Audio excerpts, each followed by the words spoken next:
Ahojte, sme Advinči a venujeme sa osobnému a profesijnému rastu, hlavne z pohľadu oblasti komunikácie a psychológie. Ja som Andrea a som komunikátor vlastne celý život. Ahojte, volám sa Monika a v Advinči som za psychológiu, keďže som psychológ. Monika, dnes máme takú celkom zaujímavú tému a tou témou sú vlastne taká vec, ktorá sa vlastne nachádza aj u nás doma, a to sú ploty. A tvoja obľúbená veta je: dobré ploty robia dobrých susedov. Každý deň stretávame s touto témou, rozmýšľame, že či tie dobré ploty naozaj, či to sú v práci alebo doma, že či sú to naozaj ploty alebo múry, alebo len predzáhradky bez plotov. Takže mňa by celkom zaujímalo, a ja z môjho pohľadu, niekedy mám s tým problém naozaj si urobiť dobrý plot, aby tie vzťahy boli naozaj fajn, aby sme sa nemuseli možno mať nejaké negatívne emócie, či už v práci alebo doma.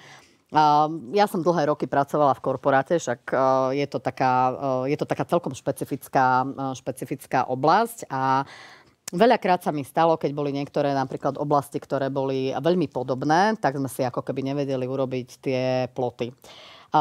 Stále sme sa naťahovali, že ktorá je oblasť čia, že či mám tam ja to hlavné slovo, alebo to má tá druhá strana.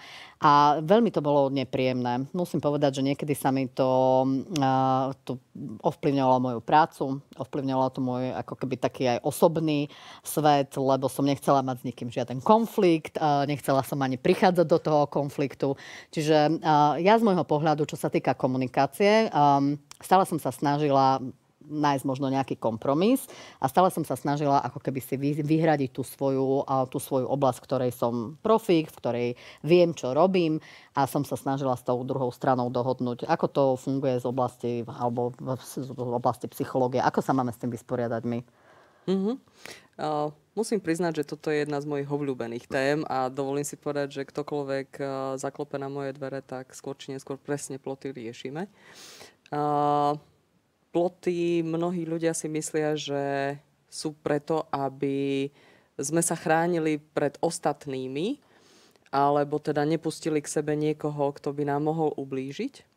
Ale tie ploty sú vymedzením takého bezpečného priestoru, v ktorom ja sa cítim dobre a pozývam do neho len ľudí, ktorí do neho patria.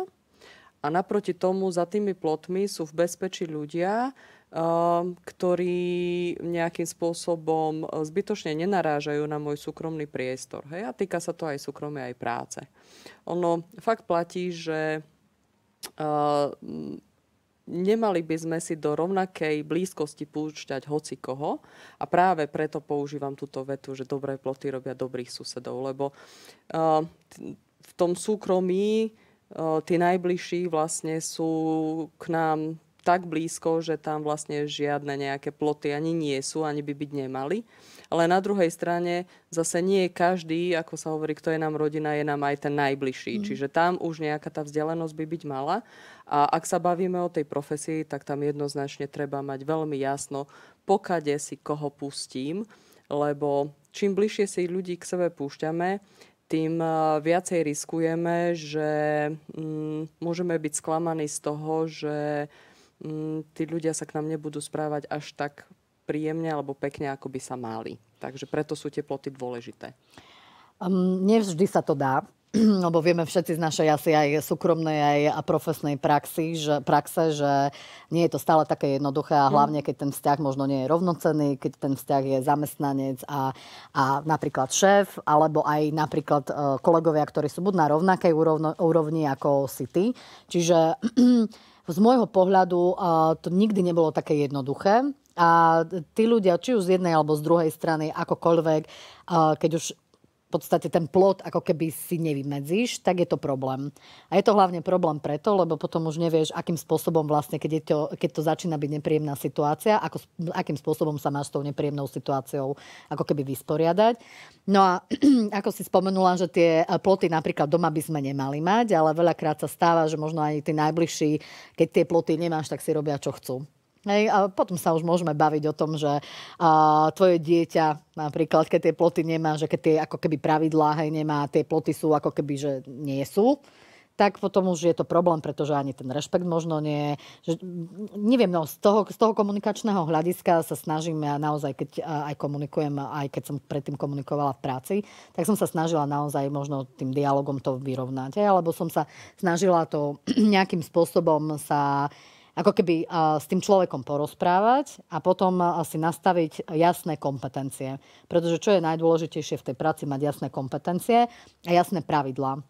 Pretože ak tie jasné pravidlá nie sú, tak potom naozaj ľudia radi zasahujú a sú, ja to stále tak veľmi, veľmi obrazne poviem, že ten, kto je napríklad, ten, kto organizoval niekedy, ja neviem, posedenie o 10 ľuďoch, už je event manažer a už vie, ako sa to má robiť. A ten, kto napríklad niekedy napísal jedno blahoprianie, tak už vie urobiť aj tlačovú správu. Hej? A potom naozaj prichádzajú do tých konfliktných situácií. Takže z môjho pohľadu, čo pomáha v tej komunikácii, napríklad pri tých plotoch a pri tých hlavne aj v zamestnaní, ale aj v osobnom živote je jasná komunikácia. Je jasné stanovenie si, kto čo má robiť, za akých podmienok. A keď sa náhodou sú naozaj veci, ktoré si vyžadujú tú spoluprácu, tak tá spolupráca, aby mala v podstate ako keby aj takú rovnakú úroveň, hej, aby sme boli rovnocenní partneri.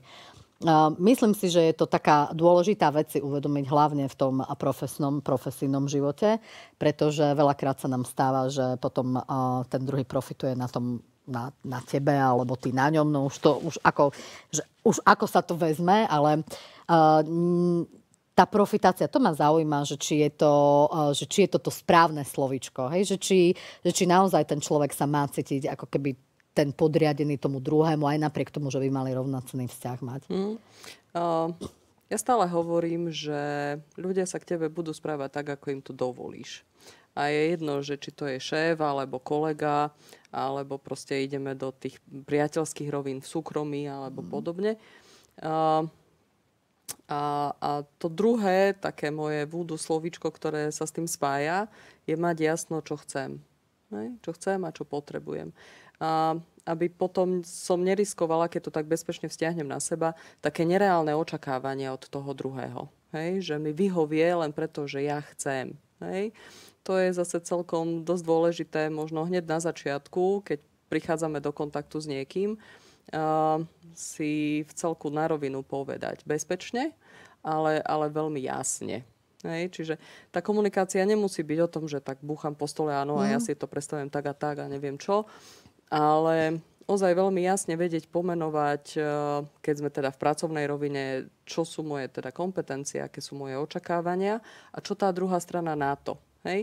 A práve to vyjasnenie toho, čo chcem a ako si to predstavujem, vlastne môže byť šancou na vybudovanie veľmi kvalitného plotu, ktorý bude chrániť ako mňa, tak tú druhú stranu. Predtým, aby sme zbytočne nejako nemali od seba nereálne očakávania. Spomenula si také dve veci. Očakávania a chcenie.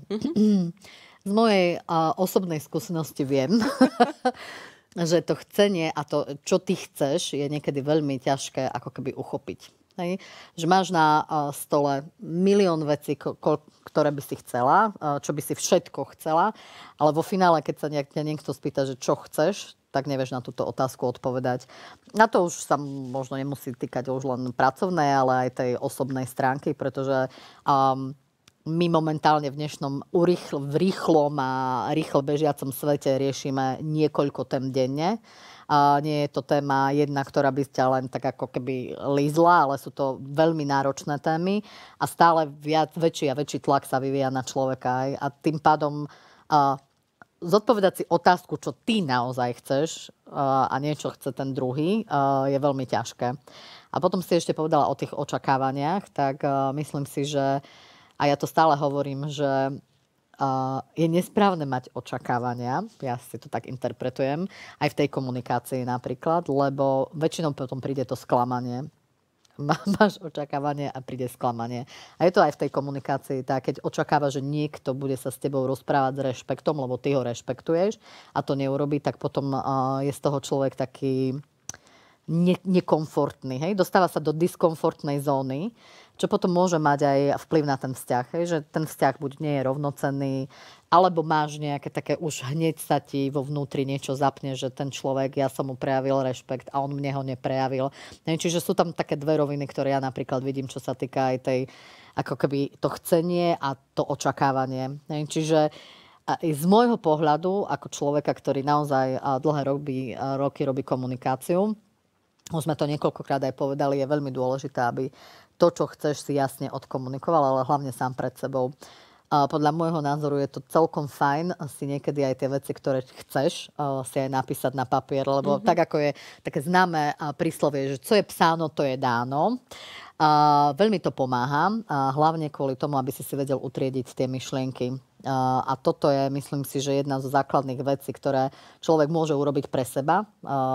A keď to vidí napísané, tak si to vie ako keby prehodnotiť a si dá možno aj ten prioritizačný rebríček, že čo je pre mňa prioritou a čo možno nemám riešiť. Hej, to je aj pri tých očakávaniach asi tak. Hovoríme o tom, že máme tých ľudí, ako keby ten vzťah s ľuďmi je rôzny, a môže byť rôzny, či už pracovnej alebo aj osobnej rovine a veľakrát sa nám stáva, že my si tých ľudí ako keby nevieme ani zaradiť. Hej? Že či sú naozaj takí dôležití pre nás a urobíme všetko pre nich, aj napriek tomu, že sú to naši kolegovia z práce. Alebo že či sú to ľudia, ktorí sú pre nás nedôležití a tú energiu by sme mali alebo nemali dávať. Ty máš také veľmi slávne škatulky, mne sa to veľmi ináč páči a mne to osobne veľmi pomohlo a možno by sme mohli aj si povedať našu osobný príbeh, ktorý sme zažili, ale možno by sme sa mohli porozprávať o tých škatulkách, lebo uvedomiť si, že ľudia majú nejakú ako keby hodnotu pre nás a že čo všetko vieme alebo nevieme pre nich urobiť, alebo chceme alebo nechceme pre nich urobiť, asi to je o tom. V mojej praxi som fakt zistila, že ľudia si nevždy užívajú ten život, ktorý majú tu a teraz, ale žijú buď v minulosti, alebo v takej nejakom očakávaní budúcnosti. A preto, aby sme sa tu a teraz mali OK, je dôležité fakt vedieť, s kým ten život zdieľame. Čiže aj preto som v úvodzovkách vymyslela škatulky, ktoré ozaj používam na dennej báze. A sú to vlastne také 4 škatulky, do ktorých vieme schovať všetkých ľudí, ktorým potrebujeme do života, alebo ktorých zdieľame. A v tej prvej škatulke sú tí blízki ľudia. To sú tí, pre ktorých kedykoľvek urobíme čokoľvek, ale aj oni pre nás. Hej? A tu ja stále hovorím, že a prosím ľudí, ktorých učím moje škatulky, aby mali odvahu ozaj veľmi reálne ohodnotiť ľudí, ktorí sú v tej jednotke. A niekedy sa stane, že zistíme, že v tej jednotke tu a teraz nebýva nikto. Aj to je dôležité zistenie, že možno napriek tomu, že som vydatá, mám 3 deti, tak vlastne mám pocit, že žijem na Marse a som tam úplne sama. Hej? A môže to byť veľmi reálny a ozaj skutočný pocit. Ale teda ozaj v tej jednotke to je taká šperkovnička, do ktorej sa vôjde veľmi máličko ľudí, voči ktorým nemáme absolútne žiadne ploty a fakt kedykoľvek čokoľvek pre nich urobíme a aj oni pre nás.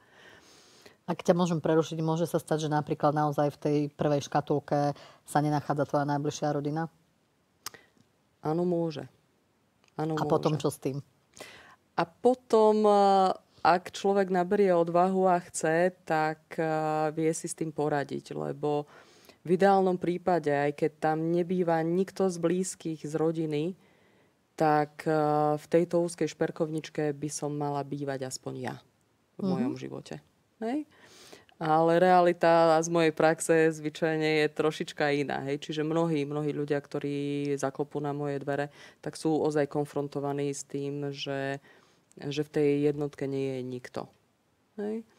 Ale je to niečo, čo aj tak vedeli, len možno potrebovali si to tak natvrdo priznať. Hej? Aj to sa stáva a je to situácia riešiteľná.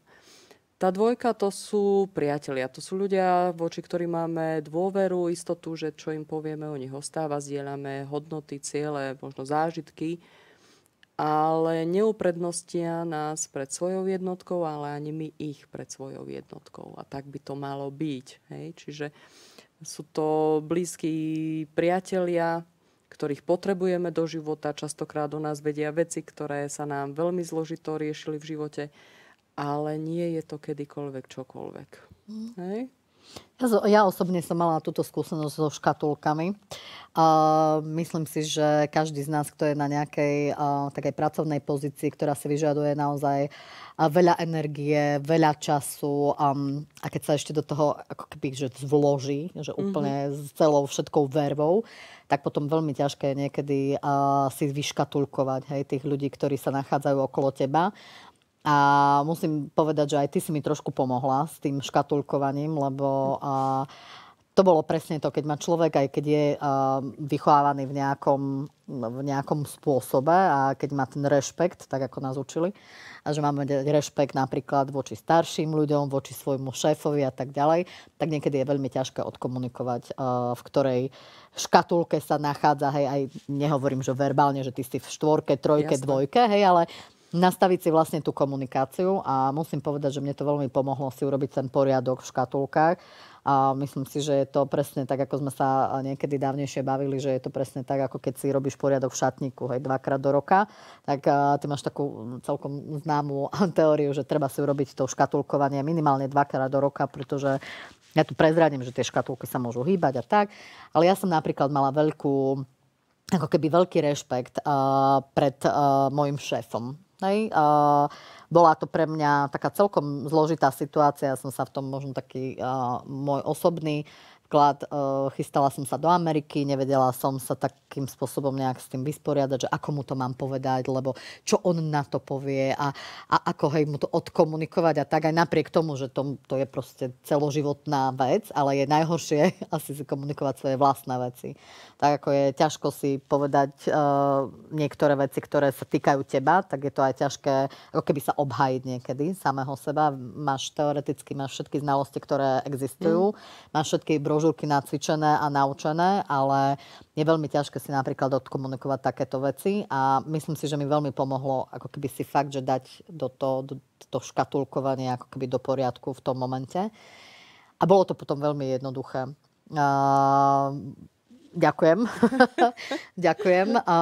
A zároveň si myslím, že pre nás všetkých, aj čo sa týka tej komunikácie pri tých škatulkách, nemyslím si, že by to malo byť, aspoň teda ja z mojej povahy a ja z mojich skúseností, musím povedať, že ja sa snažím byť veľmi jemná, keď to komunikujem a snažím sa tomu človeku nedať ako keby tú nedôležitosť.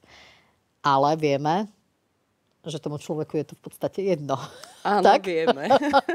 Teším sa, že už to vieme. Áno, už to vieme, že tomu človeku, ktorý sa nachádza niekde inde ako v tých možno prvých 2 alebo 3 skupinách, je to v podstate jedno, lebo on voči tebe vlastne nemá ako keby žiaden vzťah, nemá s tebou nič.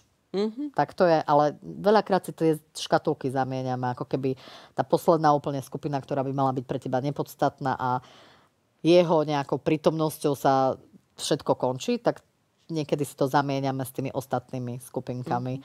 A je to potom veľmi také mätúce, myslím si, že pre každého. No možno pre toho človeka nie, ako pre teba. Tak. Hej, čiže aj tá komunikácia podľa mňa s tým človekom potom by mala byť taká veľmi jasná, veľmi zrozumiteľná. A tu sa znovu dostávame k tým plotom, že mať ten dobrý plot. A bezpečná. Najmä pre mňa.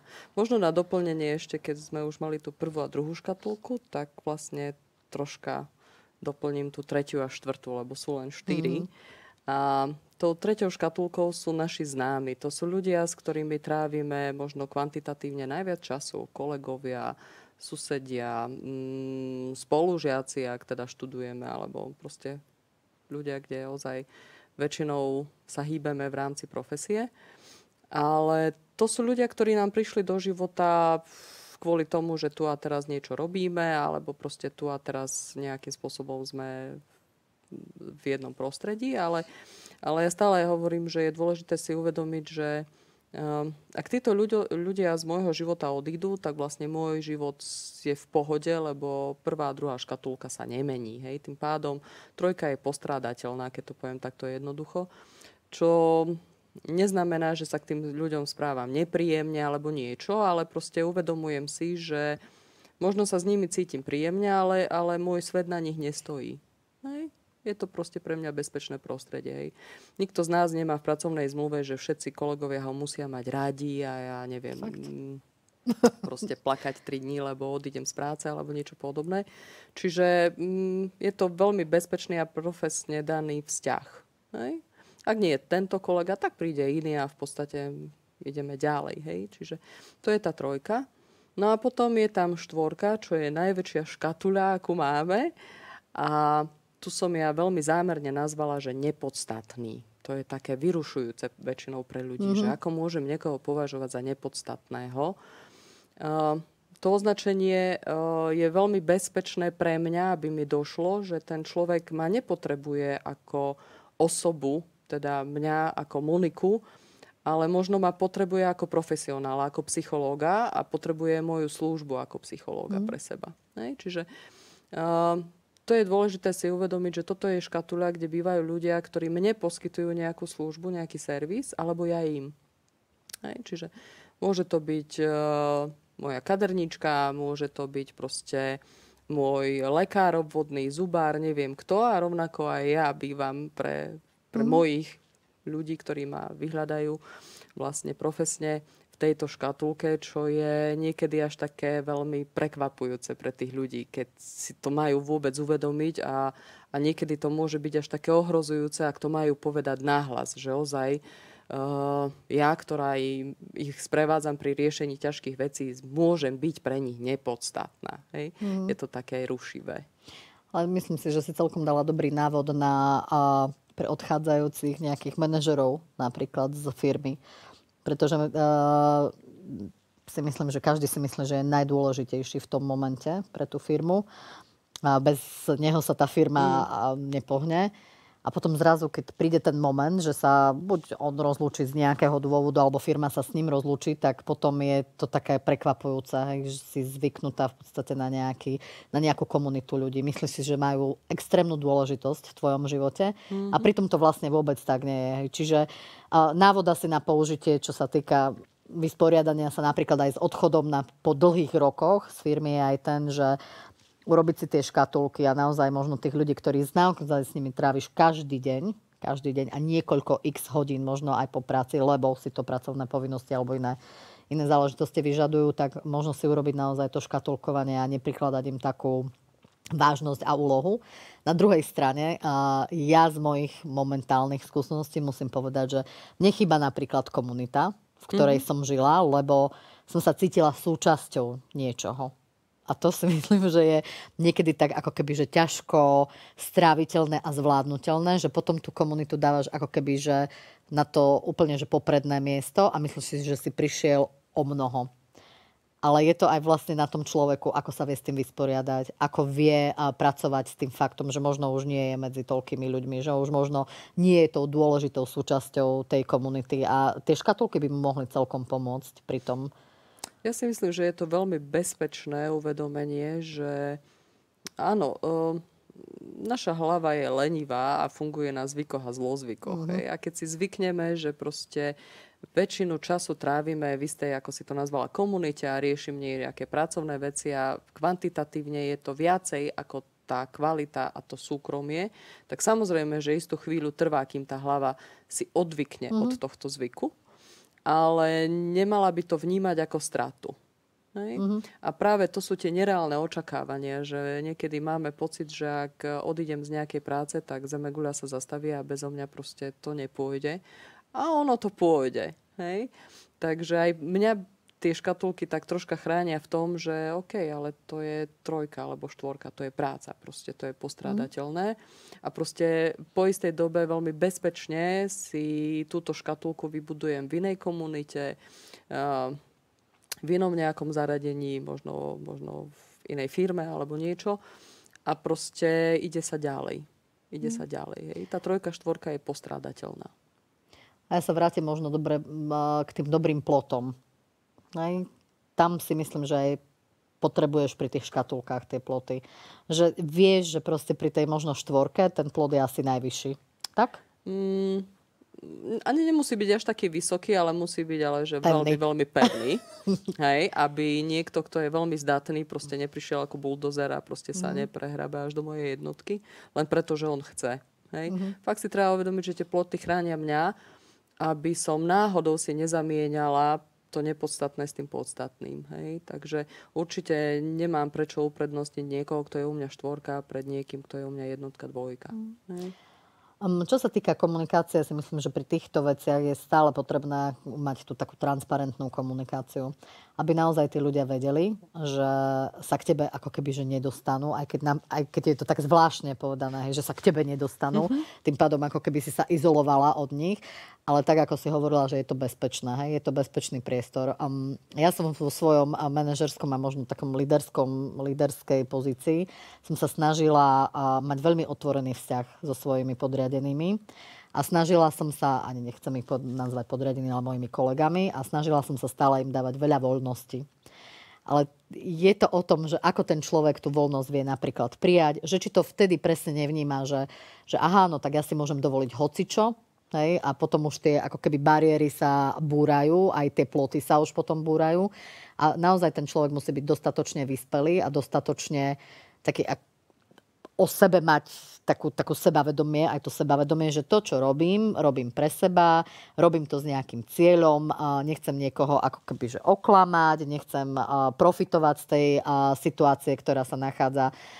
Čiže veľakrát sme sa bavili aj u nás v manažmente o tom, že či je fajn byť vyslovene autoritatívny manažer, alebo byť manažer, ktorý v podstate dáva priestor tým ľuďom. A musím povedať, že mne sa to veľmi osvedčilo.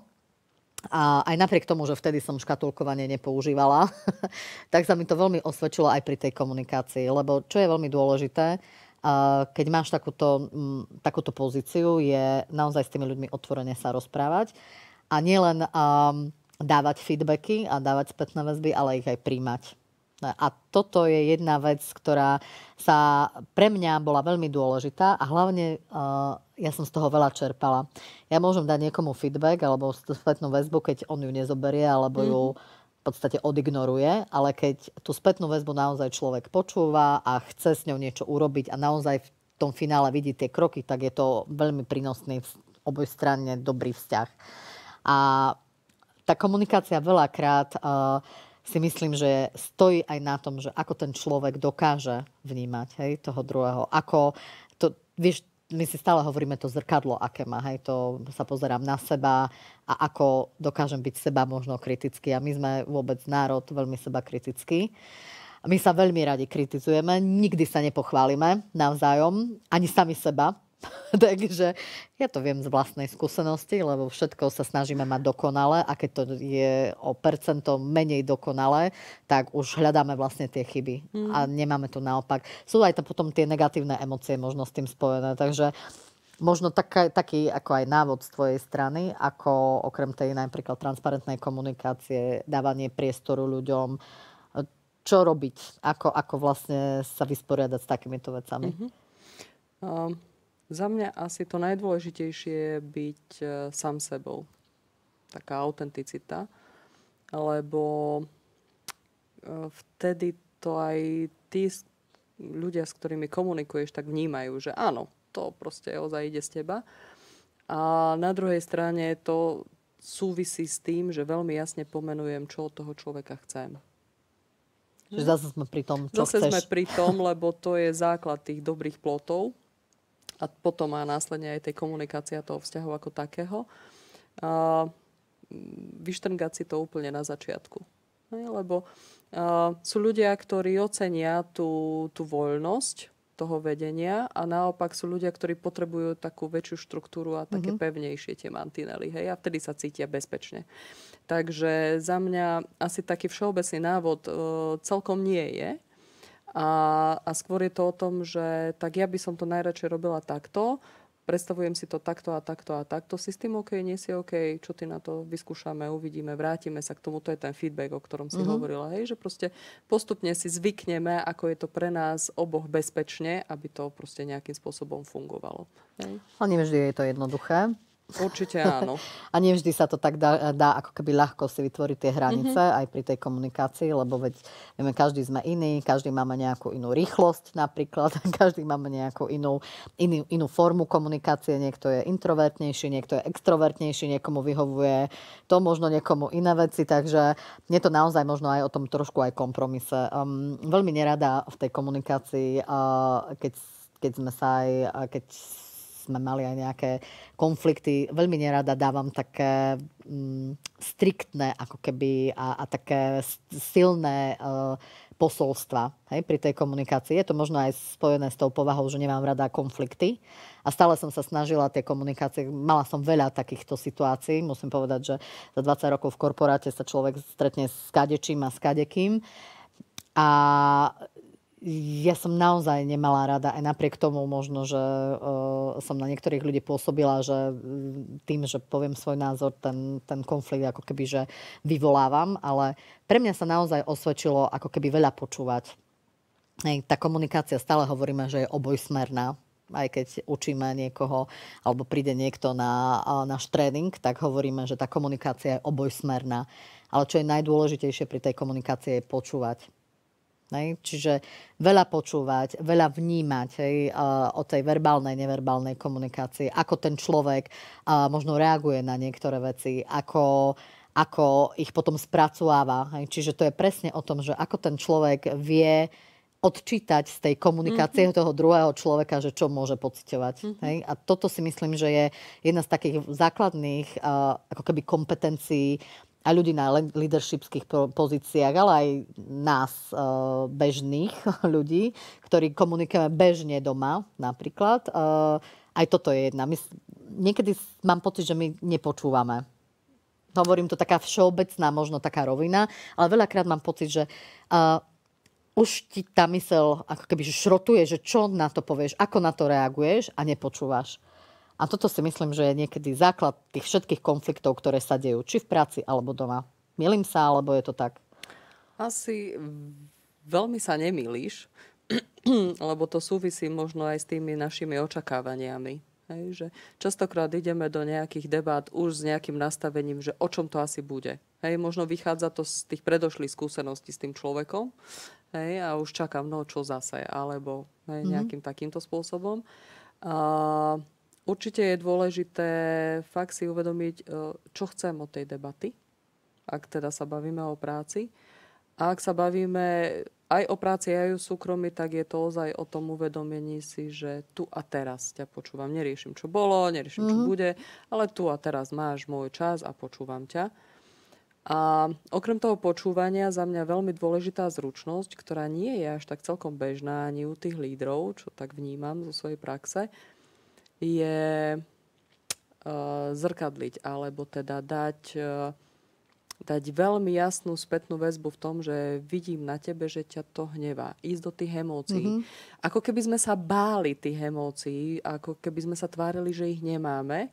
Napriek tomu, že v drvivej väčšine rozhodujú o tom, čo povieme, ako sa zatvárime a ako zareagujeme. No, emócie sú podľa mňa jedna veľká kapitola. Pretože veľmi dávnejšie, ale myslím si, že aj teraz je to o tom, teraz možno už sa o tom trošku viac hovorí a možno je to už teraz také bežnejšie, že líder, ktorý má aj EQ, je tým správnym a dobrým lídrom, ale ja som aj zažila situácie a dni, keď mi bolo povedané, že si príliš emočná. A ja som to vtedy úplne že nechápala, že čo to znamená, že príliš emočná, čo to je, a ja sa práve že za to nehambím. Hej, že ja som tento pocit nemala, aj keď som bola v manažerských pozíciách, akože je to hanba byť líder a mať emócie, no podľa mňa vôbec nie. Práve, že niekedy to pomáha pri tom takom, ako keby, že aj empatii pri tých situáciách, ktoré máš. Pravda, že je rozdiel byť emočný a hysterický, to sú dve rozdielne veci, asi o tom sa môžeme tiež pobaviť, ale musím ti dať za pravdu, že tie emócie dať navonok, alebo spracovávať niektoré informácie s emóciami, aj tou empatiou, je veľmi ťažké. A je to hlavne veľmi ťažké, keď to človek nemá v sebe. Je možné sa vôbec akože naučiť tú empatiu, alebo je možné sa naučiť nejaké také možno také mostiky, ktoré ti pomôžu k tomu, aby si toho druhého lepšie pochopil, lebo ja vo svojej skúsenosti hovorím stále, že je možno fajn, hej, ako keby, tak ako si ty povedala, že zrkadliť, ale aj slovne, hej, a zopakovať možno tie posledné slova, hej, urobiť taký sumár toho, že rozumiem ti, chceš povedať to, chceš povedať hento, hej, čiže je to taká možno aj technika, ktorú sa vieme naučiť, ale tá empatia je asi také slovíčko, ktoré teraz sa používa veľa, používa sa často a čo je tá empatia, alebo ako s tým narábať napríklad na takýchto pozíciách? Empatia, úprimne sa priznám, je slovičko, ktoré je, ja nemám rada. Ja mám rada pojem autenticita. Mnoho ľudí má pocit, že empatia je vžitie sa do toho, ako sa ten druhý má. Nikto sa nemôže na 100% vžiť do toho, ako ja prežívam nejakú situáciu. Nemám môj život za sebou, moje skúsenosti, moju biochémiu v mozgu a tak ďalej. Hej. Čiže je to len istá predstava a preto ja radšej používam tú autenticitu a snažím sa komunikovať ľuďom, čo na nich vidím a čo si ja myslím, že v nich beží. Teda mám pocit, že si nahnevaná, mám pocit, že nie si celkom OK s tým, čo odznelo. Je pre mňa bezpečnejšie, ako neviem, nejako zúrivo empatizovať, hej? Lebo ak to netrafím, prepáč, tak môže to toho človeka ešte viacej vyhecovať a je to za mňa Čiže keď poviem niekomu, že ty si tak strašne neempatický, tak ho môžem uraziť alebo ho nemôžem uraziť? To je...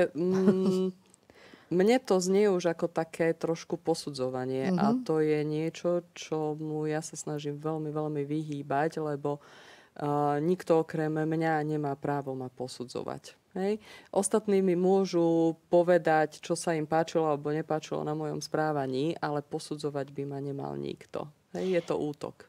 A to sú presne tie bezpečné ploty. Hej.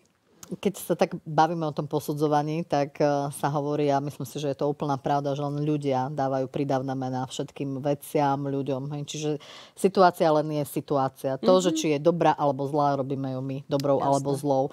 To, že či je dieťa, hej, sa väčšinou, keď malé deti, a ty si taký zlý, to dieťa vôbec nie je zlé. Hej. To dieťa je dieťa, len my to vnímame, hej, alebo my dávame tú nálepku. Hej. To je, potom sa môžeme baviť o tom nálepkovaní. Hej. Posudzovanie a nálepkovanie. Hej, už automaticky, keď máš nejaký alebo predsudok, hej, už ho onálepkujeme a ten určite nebude dobrý. A pritom niekedy veľakrát je to tak, že sa mýlime.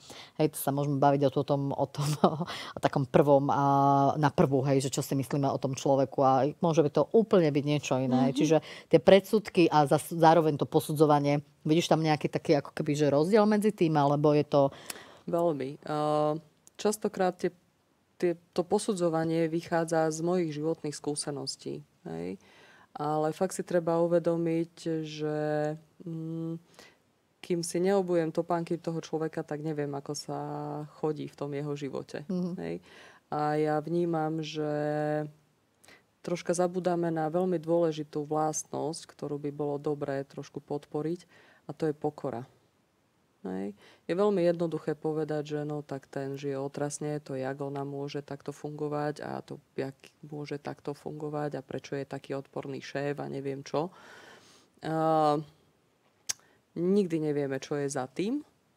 A ja skôr tak bezpečne spoza toho môjho plota, tej 3. alebo 4. škatulky, vždy len opíšem, že toto správanie nebolo podľa mňa OK.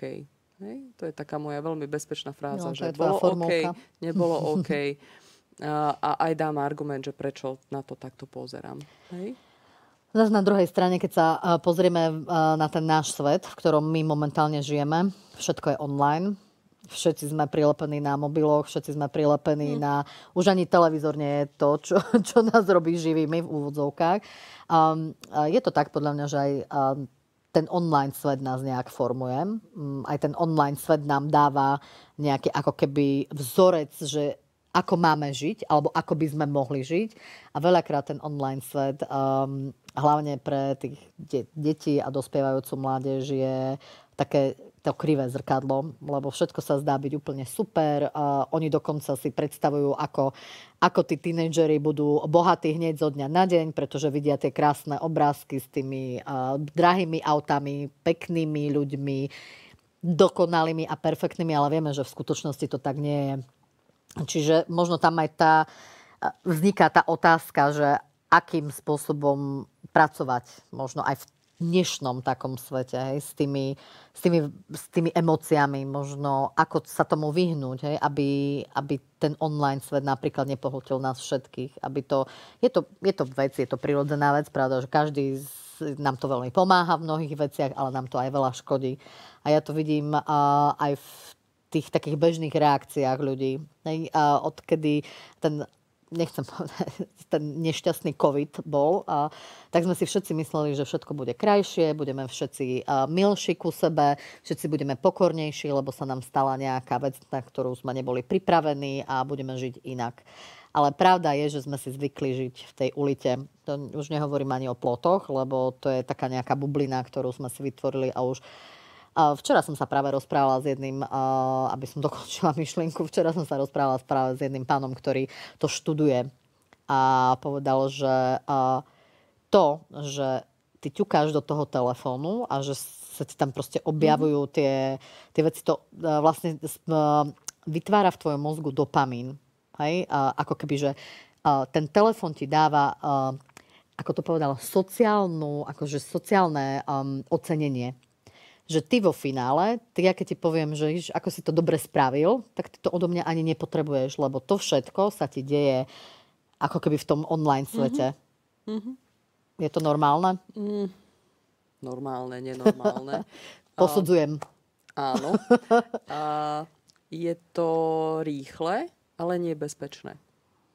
A znova sa vrátim k tým škatulkám. Ako aj online svet patrí aj dnes do sveta aj dospelých, aj detí, ale nemal by byť nosný. Hej? Nedáva spokojnosť do života. Mm-hmm. Je to také chvíľkové. Hej? Áno, ten dopamín sa vytvorí, ale vlastne ten okruh je taký zradný, že neustále si pýta viac a viac a viac a nikdy nebude dosť. Hej? Kdežto tie reálne živé vzťahy s ľuďmi vytvárajú také okruhy v tých neuronálnych sieťach v mozgu, že stačí. Že stačí. Nepotrebuješ mať v jednotke narvatých 50 ľudí v tej škatulke. Stačí ti 1-2 ľudia asi v pohode. A stačí. Hej? To je ten základný rozdiel.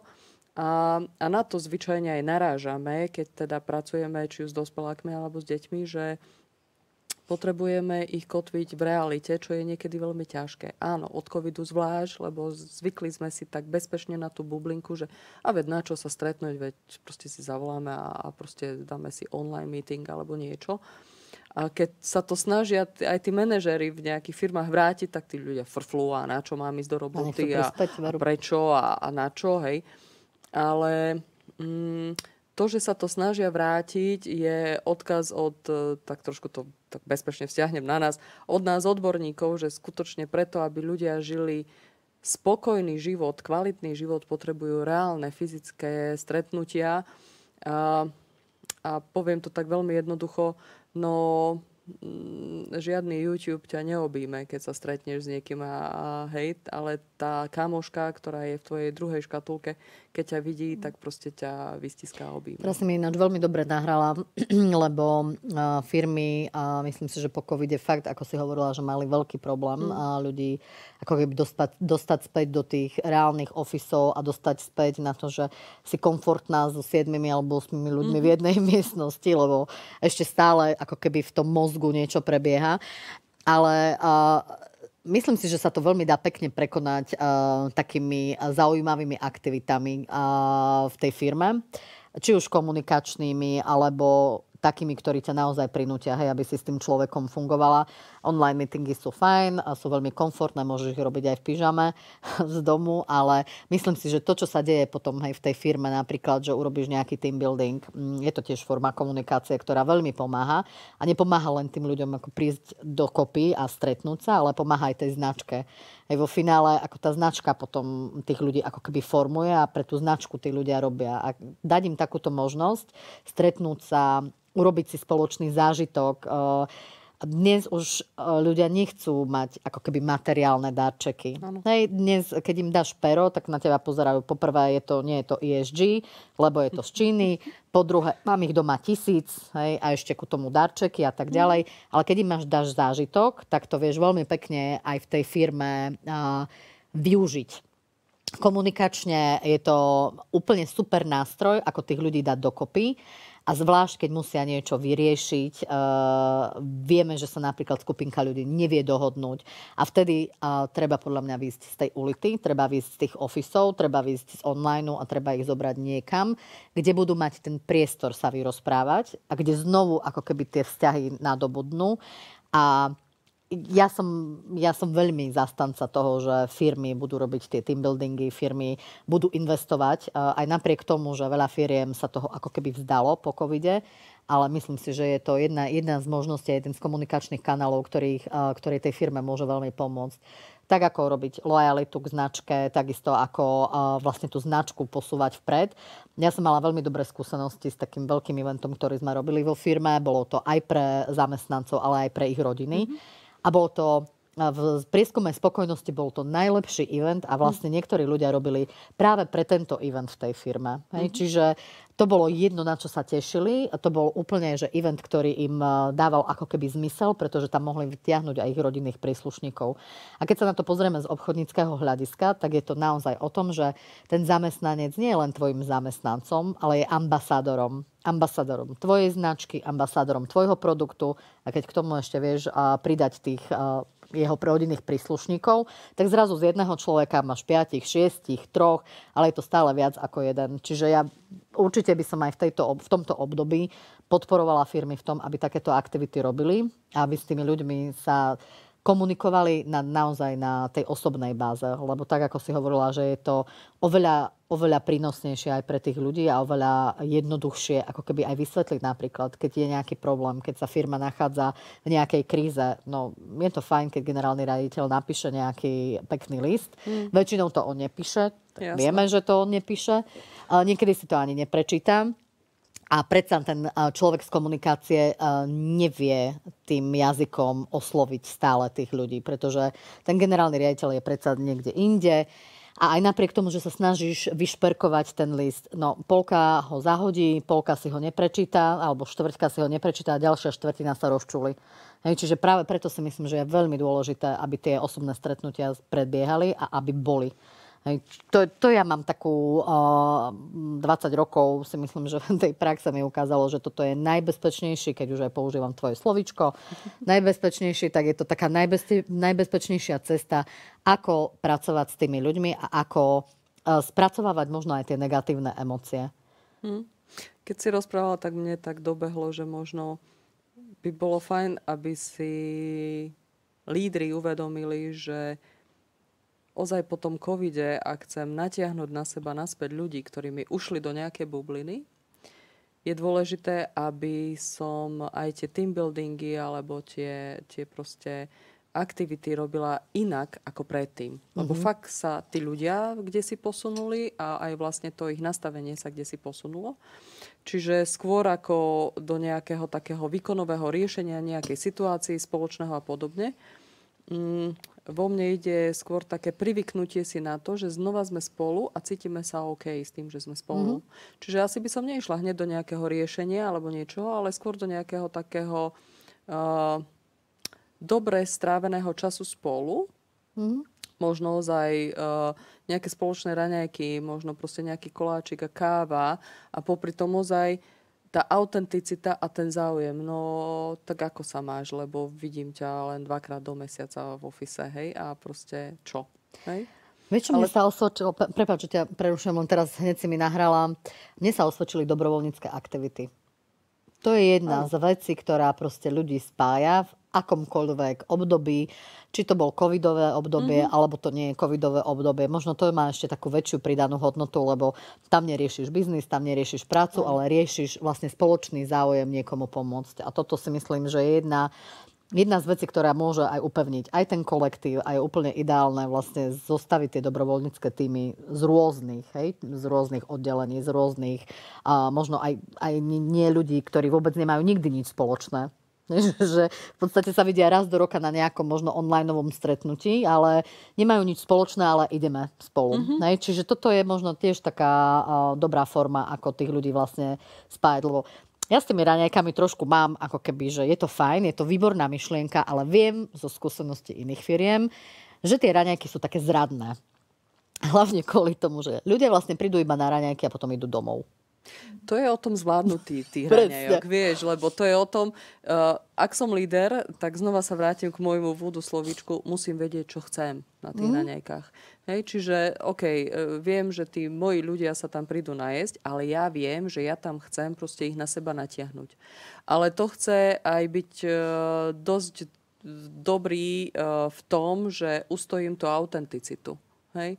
A fakt idem do tých emócií, do toho záujmu a nie, že teda ideme po úlohách. Máš už urobené, nemáš, kedy rozdáš a neviem čo podobné, ale proste zaujímam sa o tých ľudí a na druhej strane, keďže mám bezpečné ploty, tak aj ja ich pustím až po ten môj plot tej trojky. Hej? Lebo sú to kolegovia. Ale proste dám niečo zo seba, aby tí ľudia mali pocit, že proste nie som len nejaký nedobytný šéf, ktorý proste len im ide po krku, aby boli úlohy splnené. No dobre, tak robí si čiarku, lebo raňajky a sedím tam a čakám, kedy sa všetci rozprchnú. Ale že proste vytvorím tam takú atmosféru, že tí ľudia sa tam cítia fajn. Veľakrát sa mi ináč osvedčilo robiť takéto aktivity s nejakou témou, ale nie pracovnou. Áno. Hej, možno mať nejakého zaujímavého hostia, ktorý príde napríklad porozprávať o tom, ako môžeš urobiť life balance, hej, work.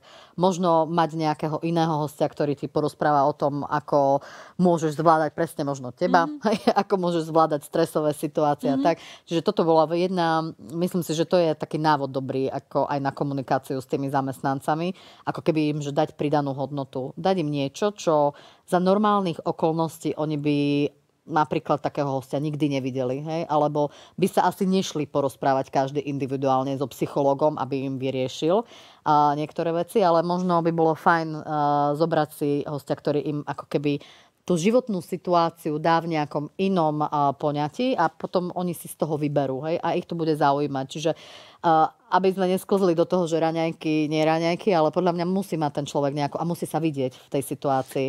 Áno, to je o tom natiahnuť tých ľudí do tej situácie tu a teraz. A to je za mňa dôležité, aby proste tí ľudia nerozmýšľali, čo bolo doma, alebo čo bude, keď odtiaľ odídem, ale aby proste tá hlava ozaj bola tu a teraz, že proste riešim, čo sa tu deje. Veľakrát ináč tá komunikácia zohráva veľkú úlohu aj pri týchto aktivitách. Ako je to fajn z pohľadu eventového, je to fajn urobiť a tak ďalej, ale na druhej strane je veľmi dôležité, ako to sa odkomunikuje tým ľuďom. Že či sa v tom nájdu, tak ako som povedala, že či nájdu sami seba v tom, že či len sa naozaj chcú prísť nájsť, alebo chcú mať nejakú pridanú hodnotu z toho. A použiť niekoľko komunikačných kanálov, ale s tou takou riadenou komunikáciou, nie komunikáciou, že tak poďte sa nájsť, ale dať ako keby tú tému do popredia, aby naozaj ich zaujala. To je podľa mňa veľmi dôležité, lebo v dnešnom svete, tak ako sme sa bavili, ten online hrá veľkú úlohu. Na internete a na YouTube a všetko možno si nájdeš kopec veci. Na druhej strane ten tvoj život pracovný žiješ iba ty. A len tí ľudia, ktorí v podstate sú na tej komunikácii, alebo tí HRisti, by mali vedieť, že čo ten zamestnanec potrebuje a čo je pre neho dôležité. Veľakrát to nie je tak, lebo veľakrát sa musíme zaoberať niekoľkými x témami, od príjemnej, menej príjemnej komunikácie, internej, externej, ale veľakrát si myslím, že firmy tomu nedávajú takú ako keby dôležitosť, že tá komunikácia aj pri týchto eventoch je taká všelijaká, taká ako príde a uvidíme, že čo sa bude diať. Podceňujú to ľudia, berú to tak, že veď však všetci vieme rozprávať, tak všetci zvládame komunikovať a ono to tak celkom nie je. To je ako s tými listami, áno. Takže ozaj je dosť dôležité, aby to malo lídra, ktorý vie, čo chce a má kompetencie, ako to dosiahnuť. Čo z mojej osobnej skúsenosti s viacerými firmami nie vždy takto vyzerá, napriek tomu, že ten človek by tie kompetencie mal mať. Hej? Takže potom je to celkom také náročné. My sme už niekoľkokrát rozoberali, keď my sme sa rozprávali o tom, že odbornosť je jedna vec. Nikto nepochybuje, že tí ľudia, ktorí sú na svojich miestach, či už je to líder, či už je to technik, či je to už administratívna sila, alebo hoci kto iný, lekár, sestrička, že všetci sú odborníci, lebo asi byť na tých miestach neboli. Ale čo sme si aj my dve vyskúšali, je to, že nie každý dokáže potom mať tú kompetenciu. Že nie každý dokáže odkomunikovať niektoré veci, že má bloky tej komunikácii, že tak ako tie škatulky si nevie usporiadať, nevie si usporiadať tie ploty a potom na základe toho nevie odkomunikovať niektoré veci a niektoré aj nepríjemné situácie. A možno sa tu dostávame do tej časti negatívnych emócií, že ako tie negatívne emócie zvládať napríklad pri tej komunikácii, že akým spôsobom, lebo my máme techniky, pravda, že na to, ako vieme si odkomunikovať tie negatívne veci, ktoré sa dejú, alebo konfliktné situácie. Ale niekedy je to o tej hlave, o tých emóciách vyslovene. Čiže ako napríklad toto zvládať z tvojho pohľadu ako psychológa? Ja slovičko negatívne emócie nemám rada, lebo znova je to také posudzovanie tých emócií, že pozitívne a negatívne. Oni nie sú dobré a zlé, lebo aj ten hnev, aj smútok patria do života, rovnako ako radosť alebo iné. A mali by sme sa naučiť s nimi bezpečne vychádzať. Hej? Faktom ale je, že nikto nedá zo seba viacej, ako v sebe má, a častokrát, pokiaľ som ako dieťa nezažila, že ma viedli k tomu, že tak a bezpečne to vieš takto zo seba dostať a podobne, tak je to niekedy zložité. A potom v tej profesii, ak zvlášť pracujem s ľuďmi, čo väčšinou teda sú tie pomáhajúce profesie, ale nie len tam, tak potom sa môžem sama báť prejaviť nejakú emóciu, lebo čo keď zraním niekoho, alebo čo keď mne bude ublížené. Hej? Tak sa potom tvárime, že ich nemáme, tie emócie. Myslím, že to všetci poznáme také, že hneváš sa? Nie. Hej? A všetci dookola vidia, že proste ten človek je vo vývrtke. Hej? Za mňa prvou pomocou je ozaj tá autenticita. Emócie sú výborné v tom, že keď ich viem bezpečne pomenovať, tak vlastne prestávajú mať až takú brutálnu silu na to, ako dokážem riešiť tú situáciu. Hej? Takže za mňa tá prvá pomoc je o tom, že vedieť na rovinu férovo priznať, že no tak týmto si ma nahneval. Samozrejme, s ohľadom na tú škatulku volím to slovíčko, či to je nahnevanie, naštvanie, prekvapenie alebo niečo iné. To už zase si každý tam doplníme to svoje. Ale za mňa je to dôležité to úplne na férovku povedať, lebo aj tak ten človek to na nás vidí. Hej? A je to veľmi nefér a klameme seba aj toho druhého, ak tú emóciu nepomenujeme na prvú. No, myslím si, že už som dneska použila všetky slovíčka, ktoré si nemala rada. Takže toto máme vybavené. Ale ešte použijem jedno, ktoré určite budeš tiež nemať rada, a to je toxickí ľudia. Hej, väčšinou negatívne emócie sa spájajú s toxickými ľuďmi. Pretože ty sa cítiš diskomfortne a myslíš si, že ten človek ti proste ten diskomfort dáva, a sú niektorí ľudia, ktorí to proste robia permanentne a máš pocit, že sú toxickí. Ja som prednedávnom som čítala jeden taký článok, že ľudia nie sú toxickí. Hej? Že to je znovu, hej? Že im dávame znovu tú nálepku, hej, toxický. Ale ty nevieš, čo je za tým. Hej? Že či ten človek mal dobrý, zlý deň, má nejaké iné trápenie. Ako ty ako psychológ to vidíš tých toxických ľudí? Lebo jedna vec je mať negatívnu emóciu, ale druhá vec je mať okolo seba možno takýchto ľudí, ktorí ti tú negatívnu emóciu len stále prehlbujú. Hej? A proste tie negatívne emócie, ja viem, že negatívne možno je naozaj kategorizovanie niečoho, ale všetci s tým nejakým spôsobom pracujeme. Je to zrozumiteľné. Každý tomu rozumieme, že čo. Čiže ako s tou narábať potom s tou toxicitou takzvanou? Veľmi jednoducho uvedomiť si, ktorá to je škatulka, ten človek. Hej. To sú tie bezpečné ploty pre mňa. Hej. Ak je to 3, 4, proste tak ten múr zosilním, zväčším, dám väčšiu výšku A proste tak, OK, toto je tvoja nepohoda, tvoje nie OK nastavenie, ale nedovolím, aby tvoje negatívne emócie, tvojim slovníkom povedané, padali do mňa. Hej? Ako nebudem púšťať si 3, 4 tak blízko, aby to menilo moje nastavenie. Ak to dovolím, tak je na čase sa zamyslieť nad mojimi plótmi. Ale keď je to cudzí človek, ktorý je proste takto nastavený, ako čo potom urobíš? Zavriem za ním dvere a absolútne o ňom nerozmýšľam. Hej.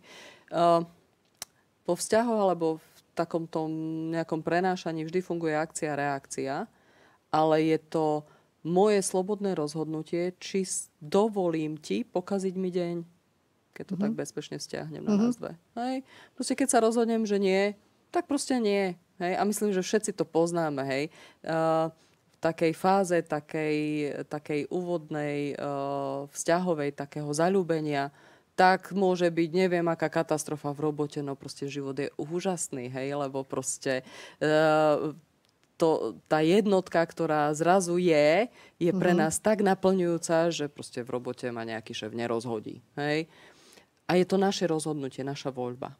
A niekedy by sme si to mali tak pripomenúť, hej? Že to nie je voľba, ktorú robíme len vtedy, keď sme zaľúbení. To je naša voľba, ktorú vieme urobiť každý deň. Proste ja sa rozhodnem, či proste ten šéf, ktorý dnes má deň blbec, mne pokazí náladu, alebo nie. Hej? A viem s tým pracovať. Proste OK, si 3 alebo 4 pre mňa, ak si môj šéf, tak proste môj plod, dobre, ty máš zlý deň. Mne ho nepokazíš. Ale treba si na to mať nejaké techniky také vyskúšané, že čo mi funguje. Možno mať v tej práci niečo, čo mi pripomenie, čo je pre mňa také pozitívne. Hej. Pre niekoho to môže byť fotka niekoho blízkeho, pre niekoho to môže byť nejaká magnetka z nejakej perfektnej dovolenky, alebo ja neviem, možno rastlinka, alebo neviem, hocičo. Hej, niečo, čo mne vylepší deň a uvedomí, alebo pomôže mi to uvedomiť si, že proste na 3, 4 môj svet nestojí. A za to, že on má zlý deň, tak ja si ho nechám pokaziť. Hej, to sú také pragmatické rady. Také pragmatické rady. What to do? Hej, čo urobiť, keď stretneš takého človeka. Ale niekedy si myslím, že je to tak, ako sme sa bavili predtým, je to o tej ako keby pripravenosti. Hej, to možno urobiť. Aj o tej kapacite. Hej, lebo aj ja môžem mať deň blbec a keď v taký deň stretnem ešte nejakého takého vycuciavača energie, tak je to pre mňa zložitejšie to zvládnuť a ustať ten plod, ako keď proste som v komforte, v pohode, oddychnutá a príde takýto človek mi do života. Je tak ako OK a chod si po svojom, hej, nejakým spôsobom. Takže samozrejme, že nie každý deň je nedeľa, jak sa hovorí, ale to súvisí s tým tiež dôležitým a to je naučiť sa o seba pravidelne starať. Aby som bola v takej kondícii, že proste niekto, kto je travič v studni, proste mne deň nepokazí. Ale toto potom aj o uvedomení si, hej, zvedomenie si aj tej situácie, hej, zvedomenie si toho, že čo to pre teba vlastne prináša. Aj potom tá akcia, reakcia aj v tej komunikácii môže byť úplne iná. Hej, keď sa dáš vytočiť, hej, a keď sa dáš vtiahnuť do toho víru, tak už potom to nič dobré, hej, nerobí. To už potom sú možno aj invekty vypadajú a potom už možno, hej, už sa to len tak v tebe ako keby hemží a už si vo vývrtke. Ale keď vieš, akým nejakým spôsobom ako to stopnúť, a my sme sa veľakrát aj bavili, že niekedy možno je tak aj ako keby fajn si urobiť ten taký movement, hej, že a dosť. Hej? Aj pri tom argumente, hej, je fajn, keď si povieš a dosť. Hej? A tomu človeku naznačíš aj to fyzično, hej, že a tu je ten tvoj plot, o ktorom sa celý čas aj bavíme. Tu je ten tvoj plot a tu už za tento plot ťa nepustím. Otázka znie, že či to pochopí. Alebo to pochopí nejak inak. Či je to pre mňa dôležité, aby presne to pochopil. Tak. Hej, v tej chvíli chránim seba a to je znova o tej prvej škatulke, že v nej by som mala byť pre seba aj ja. Hej, lebo je to môj život a ja s ním mám byť spokojná, nie všetci dookola. Hej. Takže tým pádom chránim seba a idem, ako ja hovorím, na barikády, že teda tu a teraz to zastavme, končím debatku, nechcem to ďalej rozoberať, dajme si. Hej. Veľakrát nám prišla taká otázka pri našich tréningoch, že keď je niekto vytočený, že akým spôsobom, dobre, tak ho zastaví, že teraz ako čo ho požiada, že choď von a potom sa vráť, alebo že či vôbec tá emócia, hej, vie nejakým akože spôsobom zotrvať a že či je to správne tak urobiť. To sme mali veľa konverzácií a diskusí. Hlavne ide o niektorých, keď robíš nejaké služby, hej, a je to proste, ten človek je ako keby závislý od teba na jednej strane a na druhej strane je to taký vzájomný závislý vzťah. Že čo potom? Ako máš ho poslať preč? Alebo ako sa s tým vysporiadať? Za mňa je asi bezpečnejšie neriešiť iného a jeho úkolovať, že choď preč, nechoď preč, alebo niečo, ale zriešiť seba. Hej, čiže OK, tu a teraz potrebujem chvíľu pauzy, idem si dať pohár vody alebo niečo a fyzicky proste na chvíľu odídem, aby som proste ustála ten emočný náboj tej situácie a kým proste človek chodí a ide si nabrať tú vodu alebo niečo, tak má čas proste trošku si uvedomiť, že čo vlastne v tej situácii chce a kam to chce proste nejakým spôsobom smerovať. Veľakrát ináč pomáhajú aj dýchové cvičenia pri tomto. Veľakrát aj nádych, výdych, nadýchneme sa na 4 a vydýchávame 8. Vtedy sa vlastne aj ten rytmus tak akože tak spomalí a my si dokážeme potom aj tú našu myseľ skľudniť. To je niektoré, ale to je pravda, že tieto techniky sa treba naučiť. Hej, to je druhá vec. Funguje to, ale cvik robí majstra. Čiže toto nie je asi prvá voľba, čo mi naskočí, ak som to v živote nerobila. Na druhej strane sa veľakrát máme aj také možno situácie, keď je treba povedať nie a my to nedokážeme povedať. Alebo neviem. Ja sa musím priznať, že na začiatku svojej kariéry, keď som začala byť hovorkyňa, mala som velikánsky rešpekt. Všetkých novinárov by som týmto chcela aj pozdraviť. A dodnes ho mám, lebo viem, že všetko je o príprave a tým som sa riadila 20 rokov. Na druhej strane som sa na začiatku bála povedať, že neviem niečo. Alebo že nie. Nepoviem vám túto informáciu. Neviem, alebo príďte neskôr. A tá prax, ako hovoríš, že robím majstra to cvičenie, tak som sa postupom času naučila povedať nie a naučila aj povedať neviem. A dokázala som prijať aj to, že neviem vôbec nie je hanba. Lebo ty máš len jednu hlavu a do tej hlavy sa tie všetky informácie, či sa ti to páči alebo nie, nedajú narvať. A nedá sa obsiahnuť celý svet. A sú niektoré témy, proste aj keď si hovorca, tak nedokážeš poňať, alebo nevieš o nich. Alebo zrazu ťa prekvapia nejakou otázkou, ktorú ti vopred nepovedali, alebo ťa chcú načapať na hruškách, veď vieme, že ako to funguje. Takže myslím si, že to je extrémne dôležité a hlavne kvôli svojej pohode. A povedať tomu druhému človeku a hlavne pri takýchto vypätých situáciách, keď vieme, že u nás tie médiá fungujú tak, ako fungujú. Stále som si tak hovorila, že neboj sa, to bude len 3 dni téma. Len sa to stále dá prehrať, čiže to je druhá vec. Ale povedať nie je ani závada, ani hanba, ani povedať nie, neviem, nie je hanba, pretože je to OK. Hej, môžeš stále ten komunikačný, v podstate urobiť si tú komunikačnú ako keby barličku, že prídem za vami neskôr, alebo spýtam sa kolegu, dopoviem vám to, pošlem vám to mailom a tak ďalej. Ako to býva v normálnom bežnom živote, lebo myslím si, že najviac, čo trpíme všetci, je povedať, že nie. Lebo stále máš tam také, vieš, takú... Že sa to nepatrí. Že sa to nepatrí. Nepatrí sa povedať niekomu nie. Aj keď ťa to stojí všetky sily a proste už sa plazíš po zemi, ale povedať svojej najlepšej kamarátke, vieš čo, že nemám chodiť s tebou dnes večer von, lebo ja neviem. Súhlasím. Téma nie súvisí s asertívnymi zručnosťami. A to si myslím, že by bolo fajn, keby sme to rozobrali tak samostatnejšie. A súhlasím aj s tým, čo si povedala, že na to, aby sme toto dokázali, potrebujeme dozrieť, zmúdrieť. A možno by bolo fajn, keby ozaj sme to rozobrali tak podrobnejšie, lebo to nie je len o tom povedať nie. Takže dneska sme načali veľa tém, veľa zaujímavých tém. Dobré ploty robia dobrých susedov, škatulkujeme, čo chceme a čo potrebujeme, to je veľmi dôležité. Povedať nie je tiež fajn a o tom sa budeme rozprávať možno neskôr. Myslím si, že tieto všetky témy sa nás týkajú dennodenne, či v práci alebo doma. Takže ak by ste chceli vedieť o tom niečo viac, pozývam vás na ďalší náš podcast alebo na naše tréningy, ktoré si viete nájsť na webe. Ďakujeme veľmi pekne za vašu pozornosť a lúčime sa s vami. Ahojte.